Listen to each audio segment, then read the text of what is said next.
The FIM CEV Repsol travels to France for the third round of the season at the Le Mans Bugatti circuit, with the Moto3 riders here taking part. It will certainly be a memorable experience for the young riders of the FIM Moto3 Junior World Championship, as the race coincides with the MotoGP World Championship on the occasion of the Shark Grand Prix de France. Yuki Kuni of the Asia Talent team will be defending his position as the leader of the category against Javier Artigas of the Leopard Junior team, who trails by just a single point, as well as the other close rivals such as Barry Baltus and Jeremy Alcoba, third and fourth respectively, both tied on 41 points to the leaders. And then Ryusai Yamanaka was fifth with 37 points. We have had three different winners so far in the season. Three different races, three different winners. Will we get a fourth here today? Not long until we find out.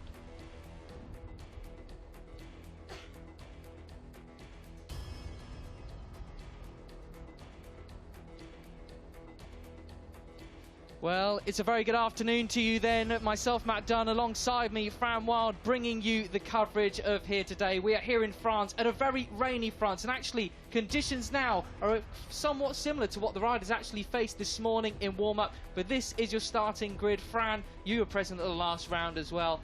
What on earth can we take away from all that? I think it's going to be a very interesting race. We saw these guys race in, well, actually much worse conditions, but wet nonetheless, in the first round of the season in Estoril. And yeah, it should be a very interesting one after we had two very sunny races in Valencia, to see how the conditions can mix this one up. And it certainly did so a little bit in qualifying. And here we have some of the highlights from that last round in Valencia. You can see blazing blue skies, absolutely glorious, and a little bit of drama though, and not least of all for that man who's just on your screen there, who suffered a technical problem and another crash as well in one of the other races that weekend, has really dented his place in the standings. And at the moment it's fellow favourite Yuki Kuni on the number 33 Asia Talent Team machine, who's got that early advantage. But yeah, I think definitely going to be something a bit different to the drama we saw despite that sunshine in Valencia here, as we have, yes, like we said, rainy, although we're not pouring it down. Definitely going to be an interesting race, I think, here at the, again, Le Mans, a very different track to that of Valencia. Absolutely, couldn't be more different if we tried. There is the third of your three winners taking victory there as we head here to, of course, the Le Mans circuit. Yeah, it was Ryusei Yamanaka and Yuki Kuni in that race in Valencia, race 2, who duelled it out. But it's Yuki Kuni who is back on top here, certainly after qualifying. The Japanese rider taking his second pole of the season, and starting to look pretty imperious, although he did notably struggle a little bit more when it was wet at Estoril. So something to watch for in the race. Absolutely, and make no mistake as well, since their time out in Valencia a few weeks ago, these guys also raced just 2 weeks ago, in fact, at the Jerez Grand Prix. Not all of them, but a fair few of the big hitters in this class, racing the Red Bull Rookies Red Bull MotoGP Rookies Cup. There we go. There we are. Where Yuki Kuni also shone there as well. And Fran, you were thinking of coming away from that weekend. I mean, it's very early days in the season, but could Yuki Kuni be the first ever Moto3 Junior World Champion and Red Bull Rookies Champion this year? He's certainly on the way to do so. If I were a betting woman, I might be tempted to put more than just a few yen on that, to be honest. Really in the good local form. Currency as well. I know, I'm just, you know, pushing all the stops out today. But yeah, absolutely impressive performance from Kuni in both championships so far. Like we said, minus that sort of blip in Estoril, but here we should see, I think, maybe a little bit calmer Kuni than we saw in Estoril when he did go into that race as big favourite. The conditions were really awful in Portugal, really windy, really wet, you know, pretty nightmarish start for these guys in their first race of the championship. So we might get a bit more of a settled and calmer Kuni from pole today, despite the fact that the conditions definitely could be better. He might try to be calm, but I'm sure it's going to be anything but that as they get down on the grid and be taken off from the lights. And we've just had some very, very dramatic sessions in the World Championship qualifying sessions, Moto3, MotoGP and Moto2. A bit of a crash fest, especially in that most recent Moto2 session. These conditions out here are very, very tricky indeed. They are. It does seem like it may be a little bit drier on our long walk to the commentary box through the paddock. Certainly it's not pouring down with rain by any means, but still enough damp patches and water out there to yeah, make these guys think twice before really gassing it straight off the line. I think the start is going to be pretty crucial with so many looking to get through that first corner and the conditions pretty unknown. Yeah, what we've seen so far this weekend, turn 3, or what many would probably think is turn 2, the start of that first chicane after the long sweeping right-hander that they have just after the start and finish line.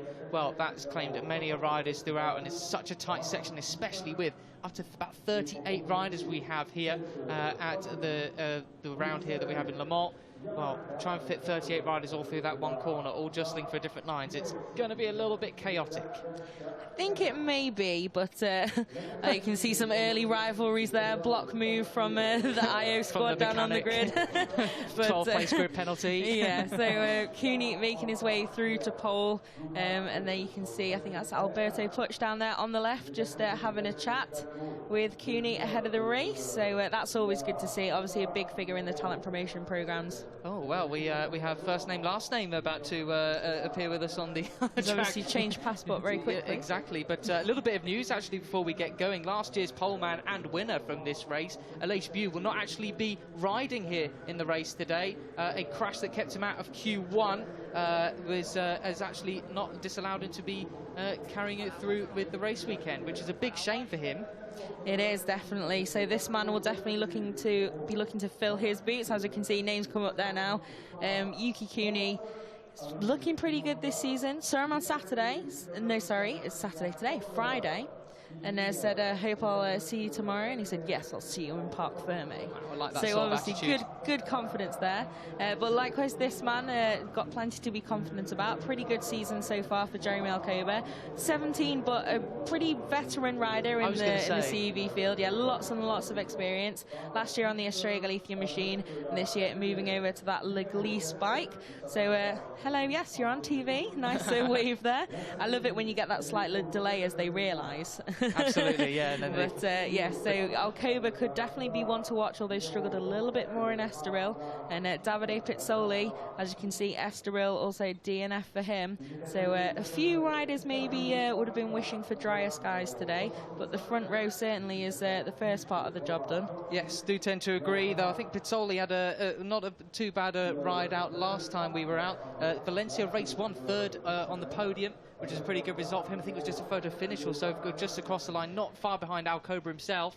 That was one of those thrillers where I get down to Parc Ferme to do the interviews and then have to ask who won. Yes. Because they're all confused and like, oh, have I pulled in front of the right number? Like, yeah, it was so exactly. so tight.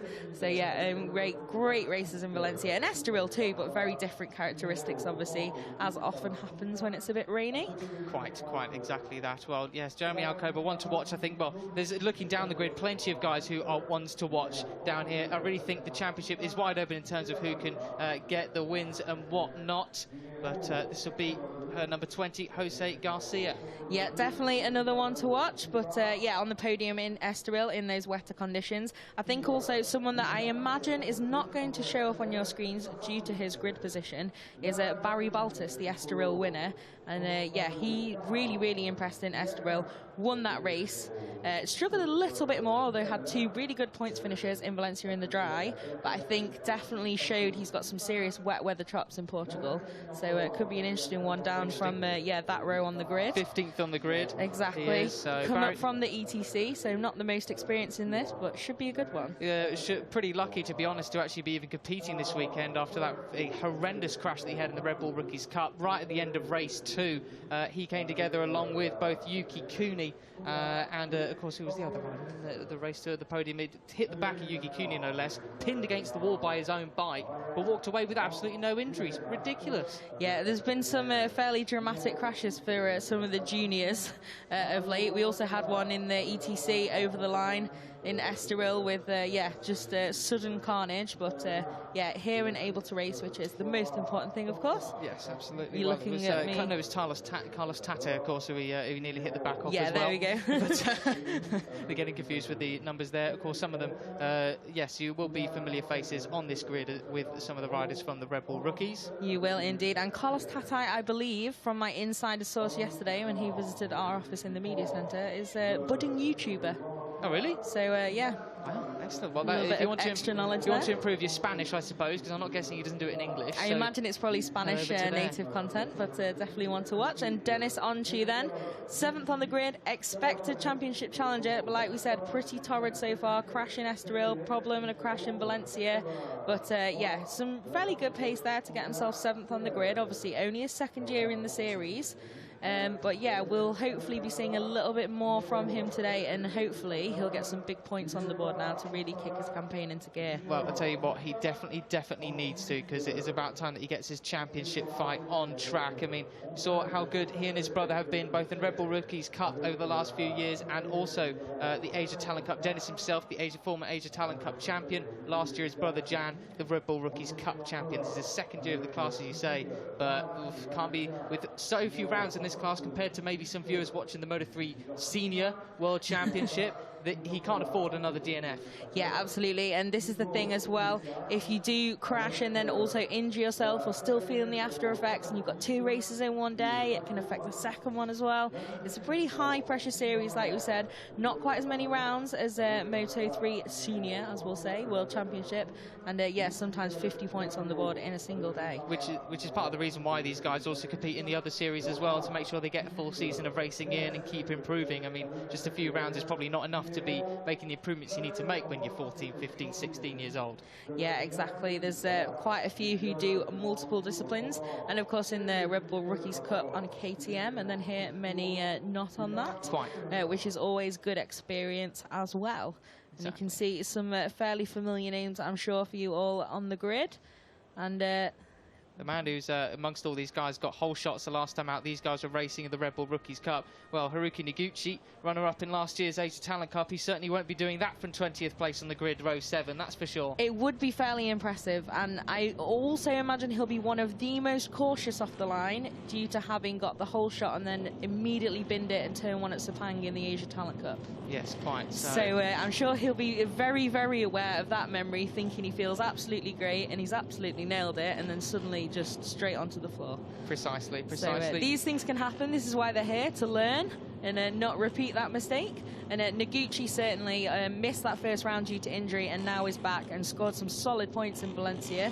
So he definitely already learning more than a little, I think, and they're really starting to gain some traction now. Yes, you would hope so. Now, Fran, as I'm looking down the grid there, I'm seeing 5, 6, 7, 8 riders who could easily get this win here. A few who have qualified really well in the conditions from yesterday, but there's some who might not have historically gone as well in the wet. Just looking at the back there, that is probably, that in your view was actually Billy Van Erde, who had a shocker of a qualifying session there, did the junior talent team rider back in 34th on the grid, and actually he's had an absolute nightmare. He failed to finish both Red Bull Rookies races a couple of weeks ago, and before that, back in Valencia, he failed to finish both races there. He actually followed Dennis Onju into the gravel, almost in sympathy at the beginning of race 2. Yeah, it was a little ATC party there for champions, current and former. But yeah, definitely. But obviously, Bill Van Erde not got the most experience in the ATC, although he did win it. He was one of those who just learned and progressed so quickly that he was able to take that championship, whereas the likes of Noguchi have been in there a bit longer and been running at the front a bit longer, so probably finding it just that bit easier to adapt rather than it feeling like a sudden another big step. Well, quite exactly. Well, we wish the best to him for this race. He's at the back there, cruising round at the front of the field, though, cruising around in this warm-up lap. Jose Garcia will be hoping to have a better race this time around compared to 12 months ago, where at that corner he binned it in the early stages, did not get back on to finish. Very annoyed with himself. He was indeed the number 20, but not so long until we find out now. Time to get those tyres heated up. 15 degrees centigrade this morning. I think it was 12 degrees around when these guys actually went out on track. It was a little bit damp, as we said on the walk here to the commentary box. Was just spitting with rain a little bit, so it's not going to be drying so much at the beginning, but as more rubber laid down, especially from the Moto2 qualifying we just had as well, the track temperature should be rising a little bit more grip out there, but going to be slippy and treacherous. There's 37 riders out there, Fran. Yeah, it's a big field. It always is in the CV, and when you see them, especially at Le Mans, when you have that direct comparison with the other grids, you can really see how many bikes there are and how busy it is, especially on the warm-up lap, and then when they're lining up on the grid, I think as for conditions, I think I have a good comparison to let the viewers know maybe how it is. Yes. It's raining enough for a girl who wants to protect her hair to put up an umbrella, but not enough for it to really or a man bother. who wants to protect his curls. Well, of course. But not quite enough to bother those less sensitive. So it's not real rain. No. But there are just enough spots certainly coming down onto these guys' visors. Yeah. That's going to be something to think about as well, because even if the grip's there, which it quite likely will be with, like we say, so many bikes going around this track, they're still going to get that on their visors, and that's enough to really make them nervous. Well, I think Michael Rutter would refer to it as mental rain, to be quite honest with you, for a very niche reference there for some of our viewers watching from home. Razor sharp. Oh, no, blade. Well, there we are. So Yuki Cooney lines up. Every race is a massive race for him now. He leads the championship at the start of this race. Will he still be leading it at the end of it? He's alongside Jeremy Alcover there, and Davide Pizzoli filling out the front row. Who is going to get the jump on the lights? Who's going to get the whole shot? It is not going to be Haruki Noguchi like he did in the Red Bull Rookies. Not long until we get underway with this one. The lights are on. And then they're out, and it's a great start from all of them there. No jumps on that one, it seemed, and it looks like Yuki Cooney has got the jump on all of his guys, and it's going to be very, very tight down to turn one. Carlos has it, coming up the inside, and then you've got Dennis Onju there. What's going to be happening up into turn 3? That was an incredible start from Onchu, like you said, just sliced there from 7th on the grid straight up into 2nd and right on the tail of one of his key rivals this season. Great from the Turk, and yeah, a little bit of a shuffle through there, as you can see. Ooh, and we've already got someone down. Who is that? Is that Stefano Neppa, the number 82? It was definitely a number 80 there with the Avintia squad. Could have been Kawakami, in fact.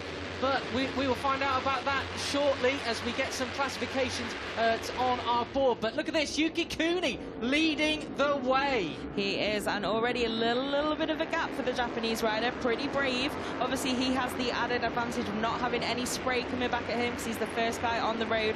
Dennis Onchu there just lost out a little bit, now down into 3rd. Looks like Alcoba might be attacking as well. Yep. So the Turk now just moving back a little bit, but still well ahead of where he started, which is a job well done. Well, I tell you what, Fran, I think that was Kawakami who went down, because I can see the number 82 of Stefano Neppa in the background. I think I saw, but that is Carlos Tate, one of his teammates there, ahead of the 96 of Daniel Holgado, another front runner that we've seen in the last few races as well. But Alcoba has got the jump on Garcia. The number 20's managed to keep it upright so far. An improvement on last year. Just moves up the inside. Why are you looking back there, son? He's trying to say, let's go and catch Cooney before he gets away. I love it. They always try it. They always try and say, oh, stick behind me. It's not a social job, boys. You're racing. Carry on. Oh, we do have more. Oh, that's Mariachi. Oh, Super Mario's down, and that's a big collision that he's had there. Can't see the number on the front, but that's a very, very dented Honda. And that's such a shame as well, with the Indonesian rider having seriously shone in Estoril in those difficult conditions there.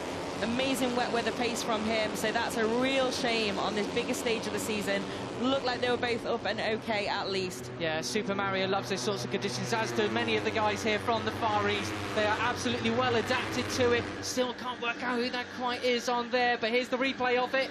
Oh, and he just wiped out. Actually, he had nowhere to go. And then Max Cook as well, a teammate, getting a bit caught up in that and forced off into the gravel. Looks like the British Talent Team rider, if it continued as he had it under control in that replay, hopefully managed to get back on the track. But I imagine quite a way down the order. And we have a run-off for Alcoba as well.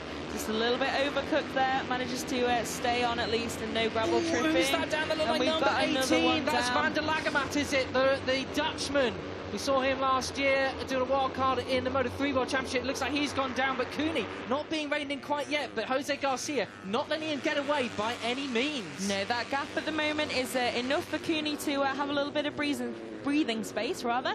But yeah, Garcia definitely no slouch, and yeah, comfortably in 2nd at the moment. Impressive from the Spaniard. Fran, I'd like to draw your attention to the number 7 in the background of your photo there, Barry Baltas. He started from 15th on the grid. I thought I saw him coming up through the... Oh, we had a different shot. Then there he is, Barry Baltas, the number 7. Well, excellent. What an improvement that is. If he's 5th place there, he's made out 10 places. How about that for your GCSE preschool math? But Jeremy Alcoba, a bit of a recovery here against Daniel Holgado. He's gone up the inside. Oh, he just cuts the nose off Barry Baltas there as we come into the final sector. He's going to get him on the switchback. Doesn't look like it. No, I think, yeah, Baltas, I said, obviously in the conditions at Estoril, absolute superstar of the race. And yeah, it was at Van der Lagemat there. You can see a bit of a slower ride back round. Looks like he's probably not continuing on. Decided to given practice the for that time penalty he's lane. given up here. Here we have a look at what happened to the Dutchman. Just lost it. Yeah, and too much speed on fairly entry. low drama, but unfortunately high consequences for him there. And yeah. Anyway, so what are we saying? Barry Baltus, superstar off the start so far, and the man who previously had that title, certainly off the line, Dennis Onchu, now down in 12th, according to our timing screen. Has been Have to absolutely have a look for that IO machine. Yeah, seems to have really lost out since that initial great getaway. And you can see now Cooney just starting to pull away a little bit. It's 1.3 seconds at the last point, as you can see on the graphics there, that gap was measured. I'd say it's gone up again already. Oh, who's that down? Is that? That's Yamanaka. It is Yamanaka. That's really bad luck from him after that first win last time out as well. He was 9th on the grid as well, so what a disaster for him. This was potentially a really good result for him, especially as he won last time out as well. Oh, that way too much speed going into turn 6 there. What a disaster for your winner last time out in Valencia. Yeah, but I think we've seen plenty with even more impressive CVs unfortunately make that mistake today. Happens to the best of us when conditions are this difficult. It's so easy. And yeah, unfortunately, not the place you want to do it when you're racing alongside a MotoGP, all the adrenaline of that. But here we can see Alcoba responding to his little run-off by making some good progress back through here, and seems to have got it all sorted out now and ironed out. But I spoke too soon, and Garcia does exactly the same. Is this a replay from a couple of laps to go? Exactly the same thing, and Baltus there attacking on Holgado, and he's through now as well. So these guys on the move, certainly amongst themselves, have to see how that gap changes to Cooney at the front next time we get it measured. Well, they don't want to be messing around too much, as it looked like, it looked like Alcoba had a bit of a look up the inside of Garcia again, but decided against it. Well, he's definitely not let Garcia get away, but he was chasing down Cooney. That gap is opening up again. What is it as they cross the line? 2.4 seconds now, compared to 1.3 seconds before. That's impressive from Cooney. Like you said, it didn't shine in the wet and Estoril, but here in these mixed conditions so far, absolutely pitch perfect from the championship leader and poleman. And Jeremy Alcoba certainly now seems like he's got it together, and he's managed to make his way back past Garcia.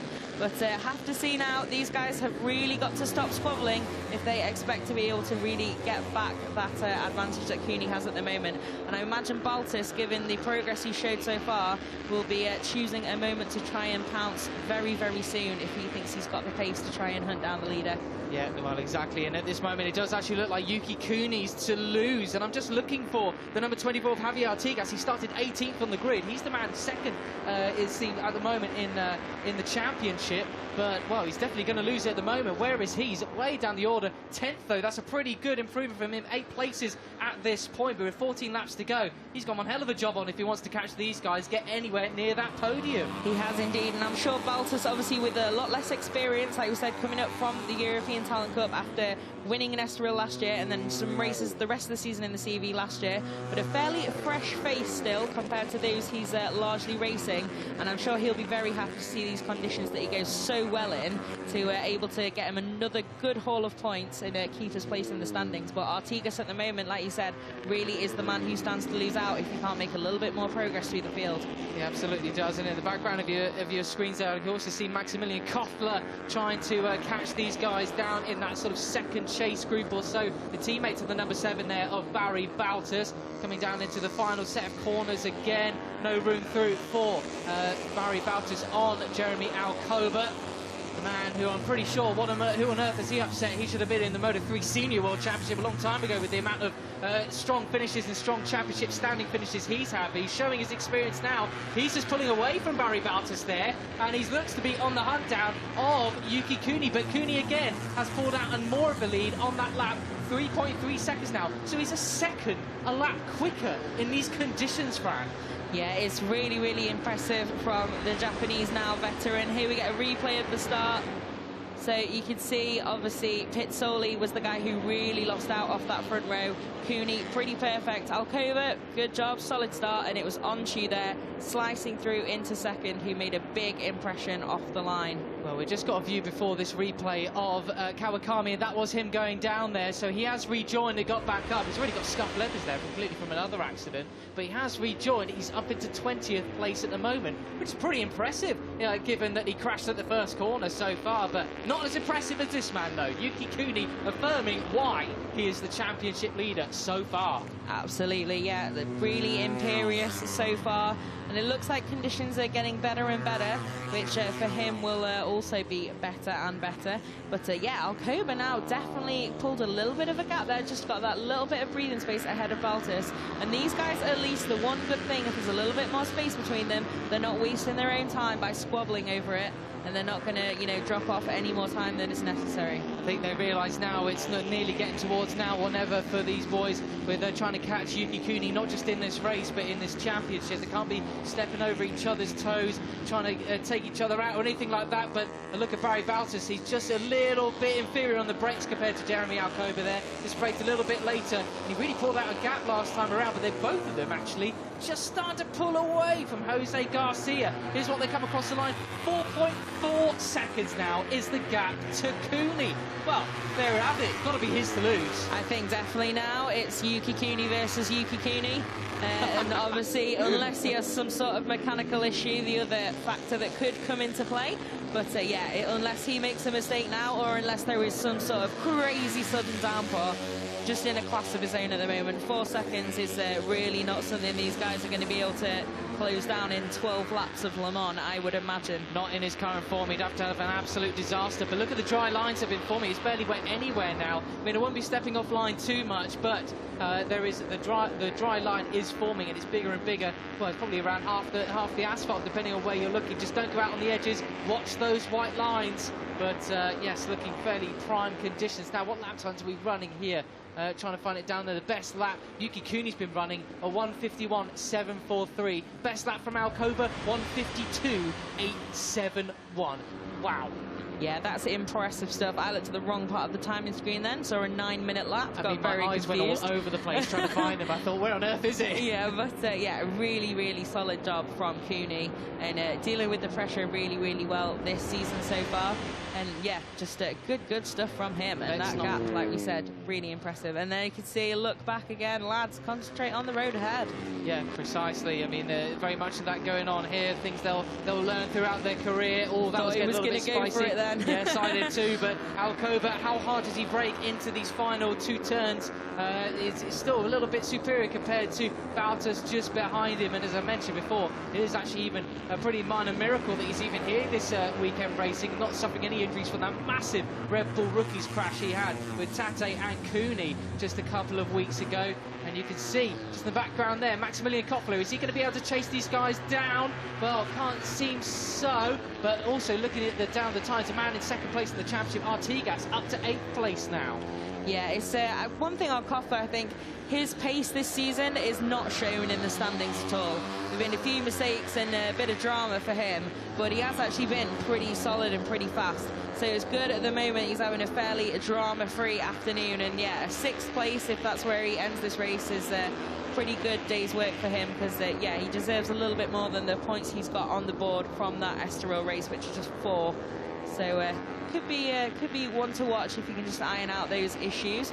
But at the moment, this gaggle seemed to be a bit of a concertina effect going on here, getting a little bit closer together and then a little bit further out. So here we have, I always immediately want to say Julio, I apologise, Inigo Iglesias. He's not an older Spanish legendary singer. I know, I'm not even that old, but for some reason it's his dad that comes to mind. Yeah, but yeah, unfortunately, Jumpstart, obviously we've seen a few high-profile examples of that in the Premier class of Grand Prix racing lately, so easily done, if heartbreaking when you do it. So he's headed through for that ride-through, and good to see he's gone for the ride-through and not attempted to do the long lap penalty. So yes, maybe precisely. That catching disease is starting to disappear. Yeah, Max Cook knows exactly how he feels after his Red Bull Rookies ride-through that he had a couple of weeks ago. Max Cook, for British Talent Cup fans, is moved up to 24th after his, run off earlier, got caught up in that Agi crash. But not bad from him. And looking at Dennis Onju as well, the man who's had an absolutely superb start, but has since been swallowed up. I'd love to re-watch this race and see exactly what happened to him. Still down in 12th at the moment, so not going any further back than that, but pretty much very steady away from him. But then again, he's had no points so far this season. Just get those points, Sunshine. I guess, yeah, if he is feeling like he's not quite comfortable in these conditions, then he will be one that's looking for points on the board. But if you're championship challenger, the points on the board that you're going to get for 13th, 14th is it worth really not taking that risk and trying to get a bit more from it? Have to see. Hopefully it's not a sort of problem for the Turk, but at the moment he's fighting it out with Matteo Battelli, one of the ETC graduates. So there's some interesting names in that little midfield, and some duels and little three-way fights going on. Adrian Fernandez, brother of reigning Moto3 Junior World Champion Raul, who is well, qualified 8th, but will start a little bit further back in Moto3. He's having a great ride at the moment in 12th place. Really, really impressive from him. Yeah. The youngster, just first season in the Cup, and yeah, really in the Cup, in the Championship, rather. He's demoted onto down to 14th along very with Bertel. Impressive stuff. Very, very impressive stuff from him. And yeah, the likes of Noguchi as well, pretty impressive. Just a couple of tenths off some points is the Japanese two-time Asia Talent Cup runner-up. So that's good stuff. We'll have to see how that goes. And Max Cook has made up a position into 23rd as well. So on the fight back for the British rider. Yeah, he's overtaken Mahadi of the Sikh junior team. But as we've been talking, Yuki Kuni's still been thundering around quicker still. 5.3 seconds was the gap last time around. He's going to be completing this lap again now. It's going to be over 6 seconds. Perhaps it's possible. I think those guys behind him have accepted that now that lead has got 10 laps to go, though. We're still not halfway through this race. Some disaster can befall Yuki Kuni. If he's not careful, they're going to cross the line now. 5.6 seconds back. Yeah, it's just pounding around, putting those laps in. Looks very, very controlled, does Kuni. Completely in control of this race at the moment, and still significantly quicker than the guys chasing him down. And at the moment, though, is as you were in this group, a little bit surprised there's not been a few more squabbles here, or one of them able to pull away. And will be an interesting one, I think, to see as the conditions continue drying. Like I say, we've got quite a few laps to go still. Who out of those four is going to be able to really pull the pin, maybe, and head away from that little gaggle? Well, we did see a few laps ago Jeremy Alcoba tap the rear seat unit, and it seems to be this might be the first ever case, ladies and gentlemen, that the riders behind actually listen to that and they are not swapping for position. My goodness, well, they decided. Make a note in your diaries. Exactly. Well, that will be on the statistics coming from MotoGP. Tom Morcellino next time around when we get to the next race. But Yuki Kuni just thundering around. Absolutely. I was worried then that that replay was going to show some sort of wobble or mistake or something from the Japanese rider, and immediately proved me wrong. But no, all calm and fine at the front. But yeah, should be hopefully now just a nice, concentrated, calm run towards the finish for Kuni after he's done all that hard work early on. They're so far behind, like we said, over 5 seconds last time around. It's just a question of keeping it cool and avoiding those errors, and not letting yourself get too distracted by anything, and just keep your head in the game. Well, here we see. Yes, these guys, we said they weren't squabbling, but it seems Barry Baltus and Garcia have decided that they're going to be swapping positions around. Garcia decided he would make a move through. He can go a little bit quicker than Barry Baltus at this stage. Does he think he can overtake Alcoba ahead of him and then make a move? He then says to Baltus, get behind me, sunshine. I don't know who he thinks he's going to catch. Alcoba's just ahead of him. He could try and make a move when him up into turn 3 if he really wanted, but maybe they're seeing that Alcoba is able to pull away in certain parts of the track. Maybe, yeah, definitely a pretty interesting changing sort of gaps between these few. Oh, there we go. I love that phrase. I was trying to get that translated into Spanish yesterday. Apparently it doesn't exist, so I had to give up on that. But yeah, it seems a pretty interesting fight, that one. What we also saw in Valencia from Alcoba was that once he sort of not decided, but rather realised that he's not going to be able to probably challenge for the win, very, very clever in just making sure that no one else is able to get past him or really escape and take a second or a third off him, and just make sure that he's in that group and fighting it out and keeping himself in the fight for the podium. So good stuff from him. Obviously not needed to do that so much yet, but as you saw in the back of shot there, it looks like Garcia has just got past him, so maybe now we will see the veteran Spaniard fighting back a little bit. Not there, not straight away, but certainly looks keen to probably try and make a move in return. But then what has Garcia got? Can we see something more from him?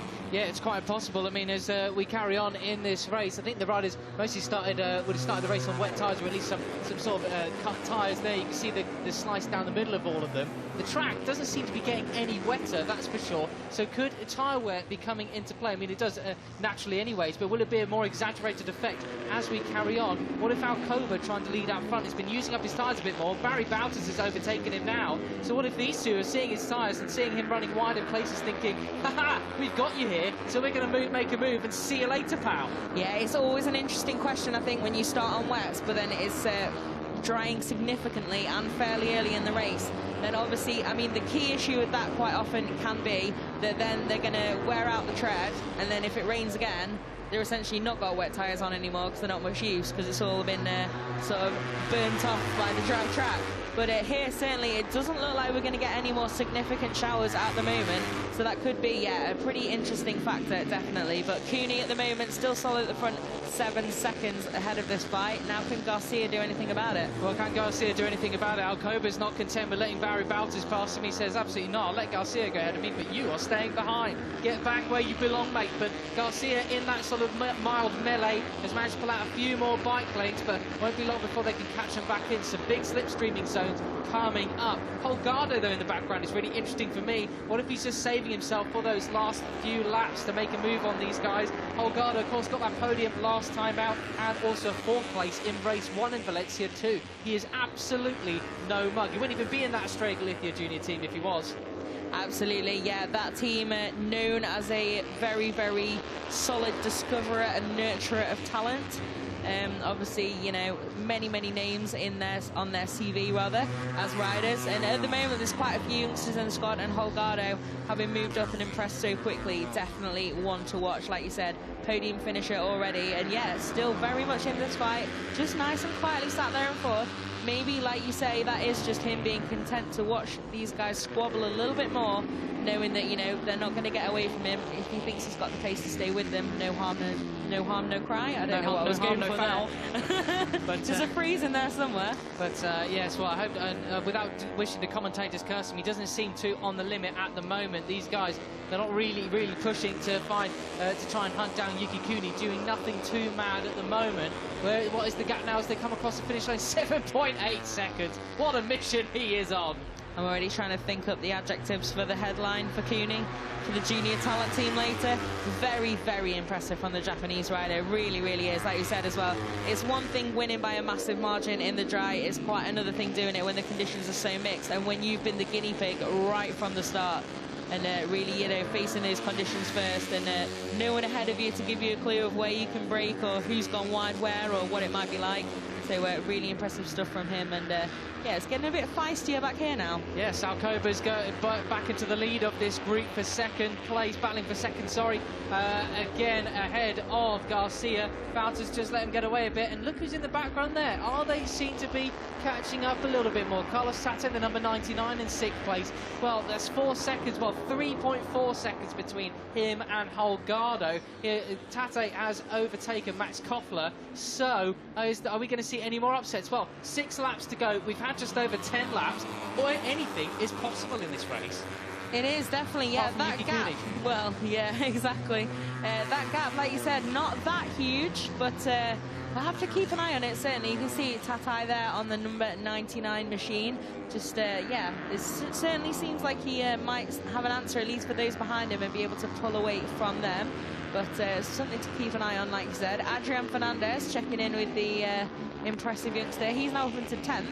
And Xavier Artigas as well is one who's made some good progress up into 8th. A few more points for him to try and just mitigate that points loss to Cooney, who's just running away with this one. Absolutely. We got the graphic on our screens a little bit earlier of the live championship standings. Might have changed yet again, although actually back to how it was back then as Alcoba's in 2nd place. But Artigas, as it stands, will be bumped way down to about 3rd or 4th position in the championship standings. Not, well, a bit of damage limitation, I would say, but definitely Alcoba's gain at this point. Alcoba and these guys 8.3 seconds behind Cooney now. That ship has sailed. Tate is 11.8 seconds behind Cooney, so his pace is increasing. He could well catch these guys. 5 laps to go, could well be possible. There is the number 24 of Artigas just behind him. That would be Max Koffler there. So it is damage limitation for the Leopard Racing rider. It is, but making up another position there. Seems to be getting into the groove a little bit more now. So yeah, definitely every position he can make up and those few more points he can take are really valuable for him. But Tatai, yeah, more than half a second last time around he managed to take out of the guys ahead. So could be tight, depending on what happens in this squabble. Obviously, if they really start slowing each other up, that's going to help Tatai no end.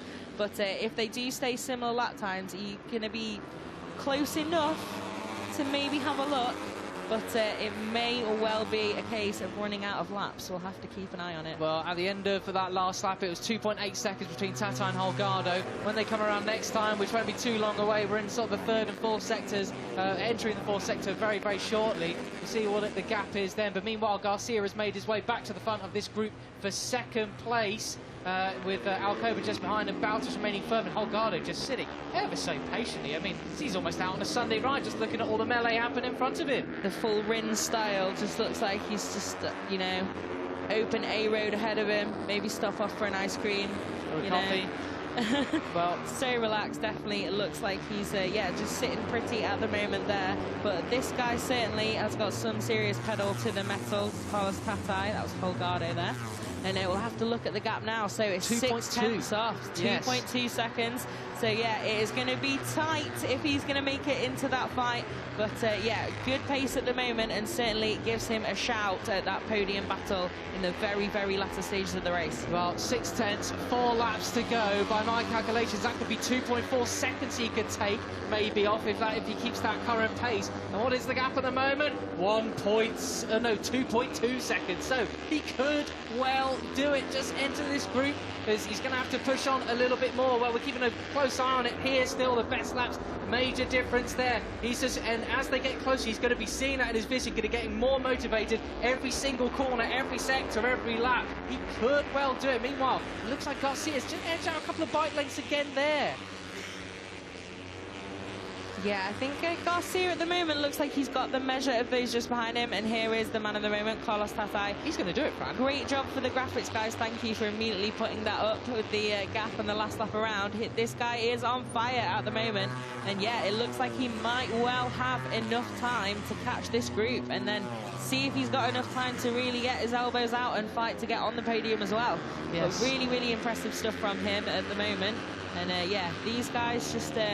all line astern again at the moment, fairly calm. Holgado's still there, like you said. I don't think we've seen much of his hand yet, but it's fairly uncharacteristically calm at the moment for a CEV Moto3 race. Well, it's hopefully we'll get some, yeah, absolutely, but I think we'll get some fireworks at the end, maybe, when we get some pins pulled. Well, the good news is, if you are Carlos Tatai, if you're in the top 8, his best lap, he's the only rider in the top 8 who's managed to set a 150, apart from Cooney, who has just done that lap around a 150. So these conditions significantly getting actually quicker at the moment, so no real worry of tyre wear. They're going faster than they have before. Those top 7 all set personal bests on that lap, and Holgado's made a move on Barry Bautas, so he saw the 2 ahead of him, Alcoba and Garcia, looking to get away as we come down to turn 3, and he thought, Barry, get out of the way, I need to catch these guys up again.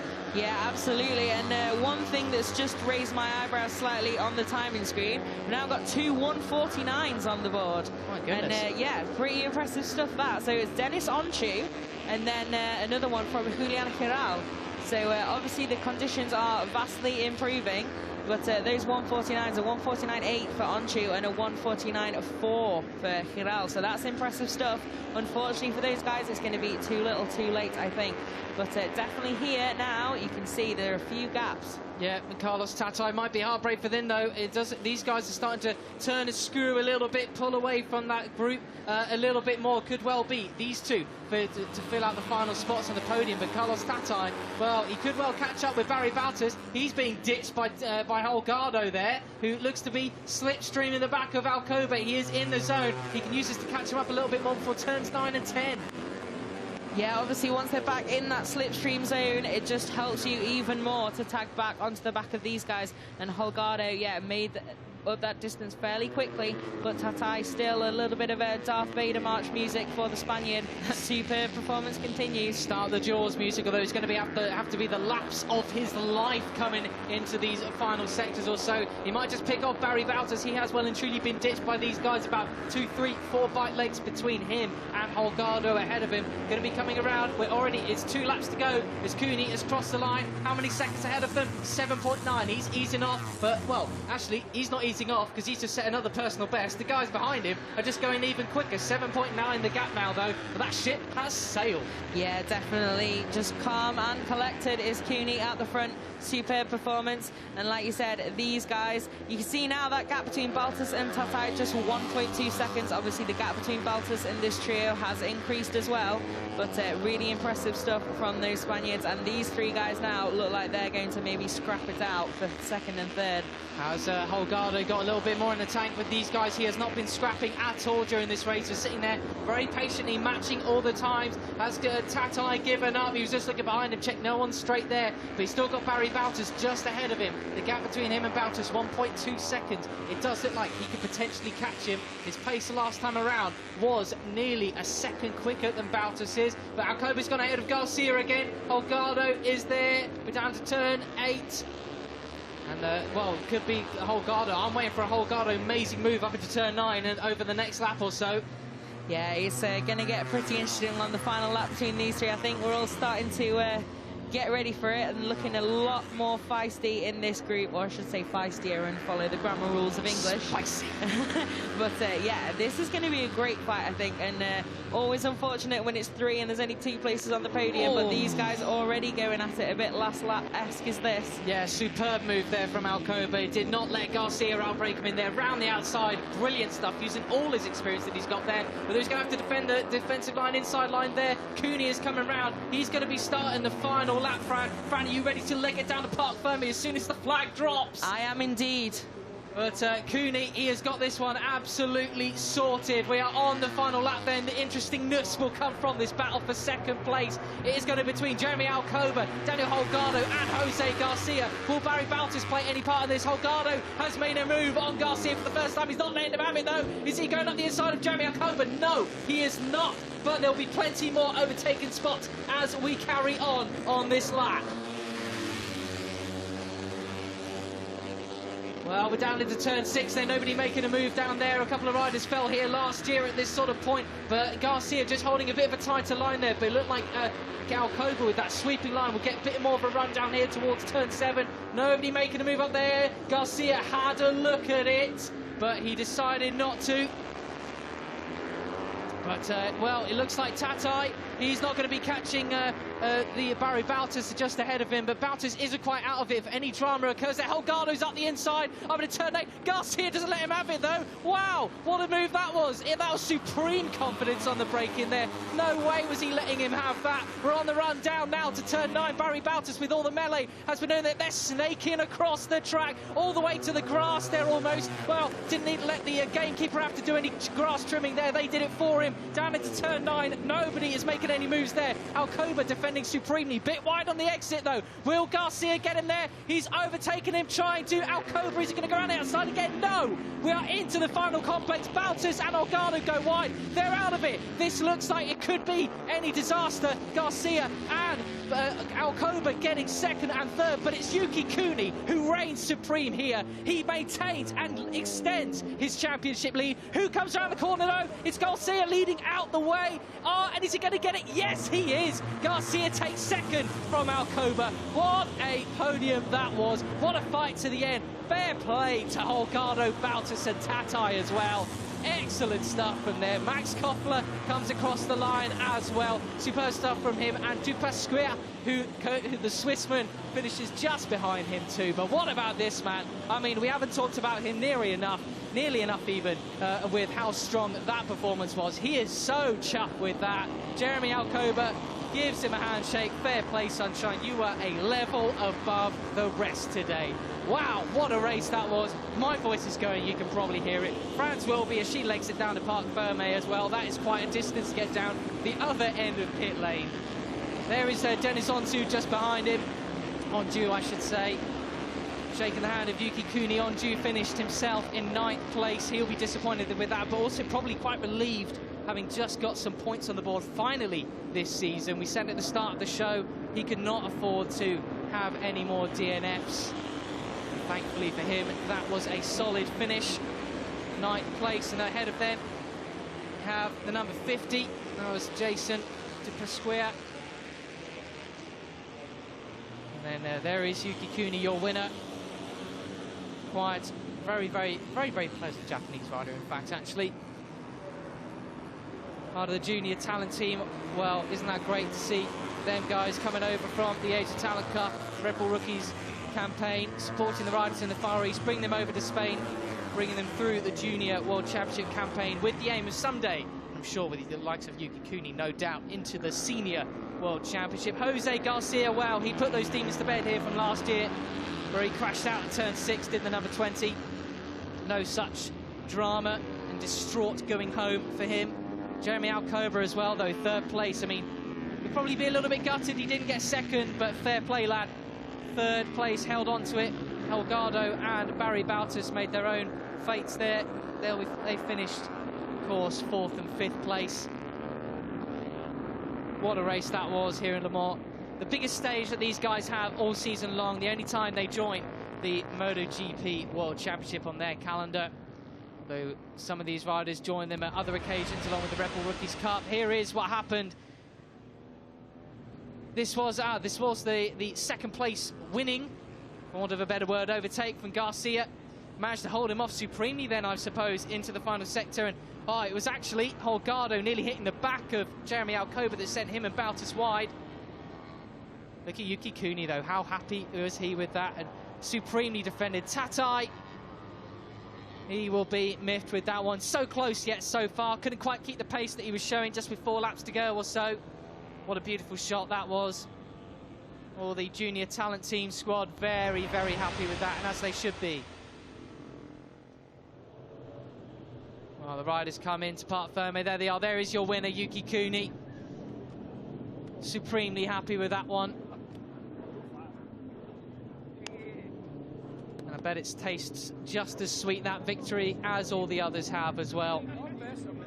Well, the one other that he's had this year in this championship, as well as the one he's had in the Red Bull Rookies Cup as well. There is Jose Garcia as well, donning the cap. Jeremy Alcoba discussing with his team what happened. That man needs to be in the Senior World Championship next year. Many a years in here and has always been a front runner. No idea who he's upset in order to not be in the Senior World Championship at this point, but he's doing here and he's continuing to do great things. Is Jeremy Alcoba. There is Fran in the background, ready to get those interviews with these guys. Be passing over to her shortly to get the reaction. And that is, of course, the first race that we've had here. Well, 2nd race, in fact. We had the handicap race yesterday at the French Grand Prix, but this is the first race we've had here in terms of World Championship level. The Junior World Championship. Yuki Kuni takes his win tomorrow, of course. The main race day for the French Grand Prix. Kicking things off, Moto 3, the Senior, in inverted commas, World Championship getting underway at 11 a.m. Moto 2 at 12:20 p.m. And the MotoGP, as ever, at 2 p.m. Local time, of course, wherever you're watching from. Set your alarms if you need to, if you're from the Far East or in the Americas.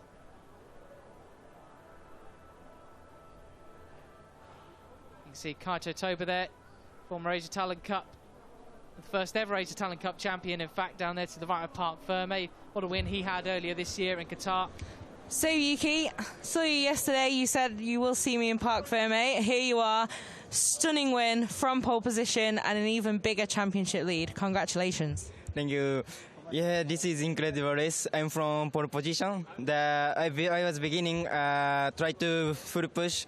Then I know that open the gap, so try to again push the middle of the race. So I get the big gap. So the end of the race, I try to keep them.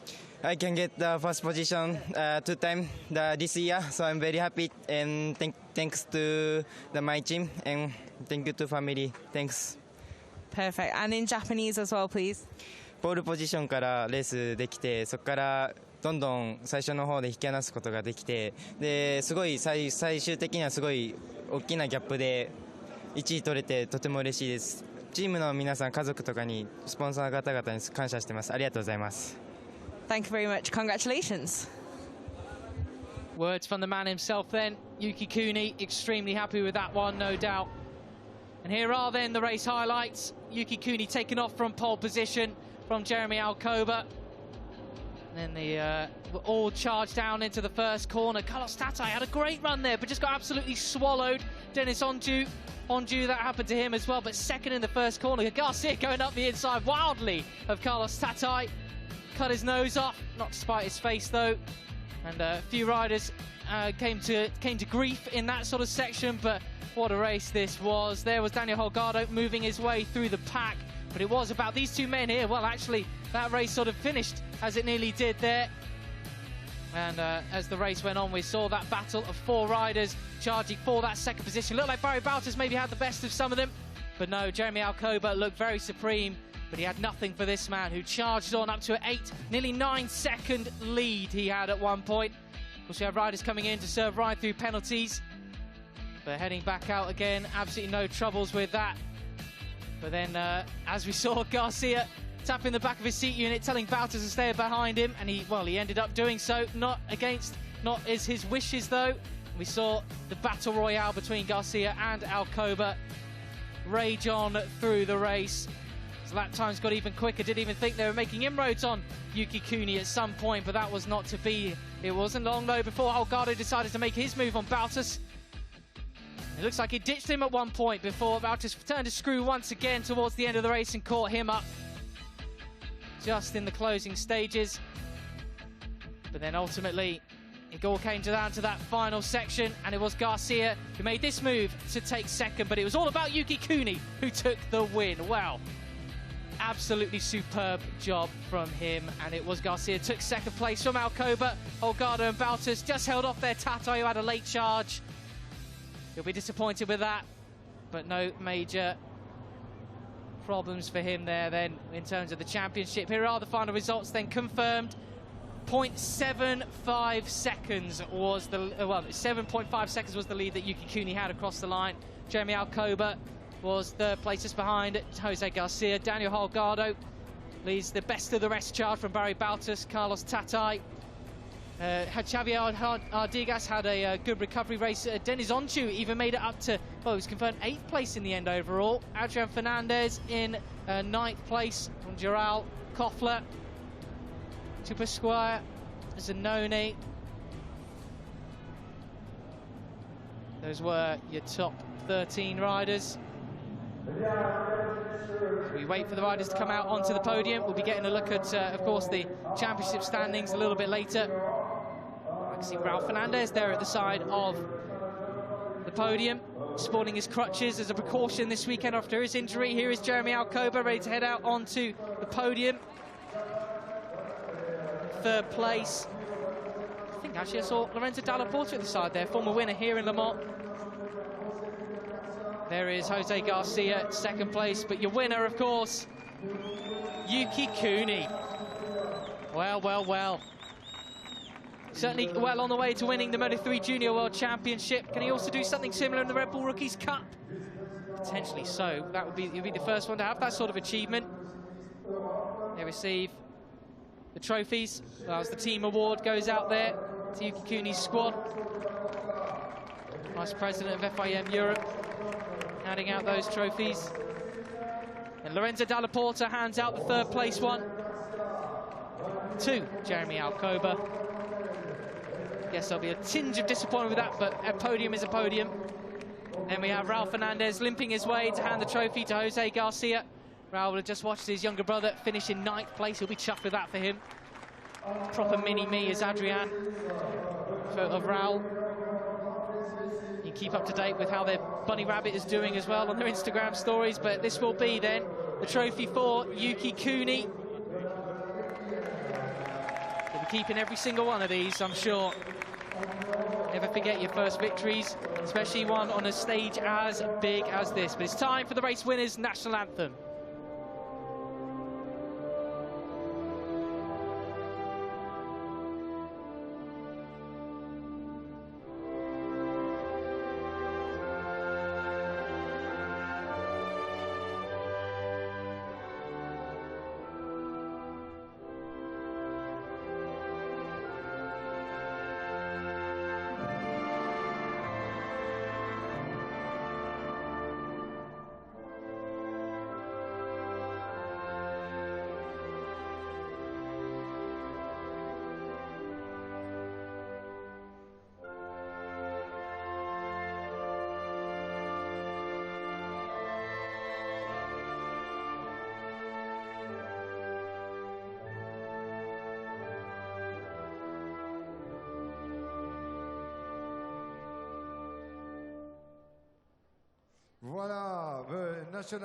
Congratulations, Yuki Kuni. A second win in a couple of weeks for him. Well, I'm sure it's a very long and fruitful road for the Japanese rider in his career. He receives the check for a grand in fuel. I'll have some of that, please. That'd be absolutely lovely. Thank you very much. Repsol Garage down the road from my house. Absolutely wonderful. Time for the photos then of these boys. We'll be getting a look at the race highlights very shortly. We'll be getting the championship standings before that, though.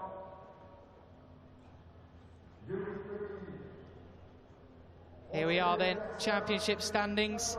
Yuki Kuni then, how many points to his name? 70, 13 points back though. Jeremy Alcoba, Javier Artigas did a good salvage job there. 17 points back, a singular point behind him though. Barry Baltus, Jose Garcia in 5th from Daniel Holgado. Yusei Yamanaka, he'll be gutted, he crashed out then after that win last time out in Valencia. Davide Pizzoli, podium last time out for him, 46 points back from Carlos Tatai. Aleix Bew, who takes no part in this weekend, he was the winner and pole man here last year, 10th place at the moment. Dupasquia, who is in 11th from Stefano Neppa. Adrian Fernandez, Matteo Bertay, Mario Agiu crashed out as well. Julian Giral, Yuji Kawakami there. Denis Onju though, 8 points on the board for him. That's very important for the former Asia Talent Cup champion, last year's Red Bull Rookies Cup runner-up to his brother. Victor Rodriguez, Gerard Ryu, Haruki Noguchi, your Asia Talent Cup runner-up last year, 22nd place. Max Cook a couple of places behind him. But that is it from Moto3, the Junior World Championship in Le Mans. Next up, well, tomorrow will be race day for the Senior World Championship. What a win that was from Yuki Kuni yet again. A superb job. Can he go all the way in the championship? Well, the next round will be in Catalonia in Barcelona.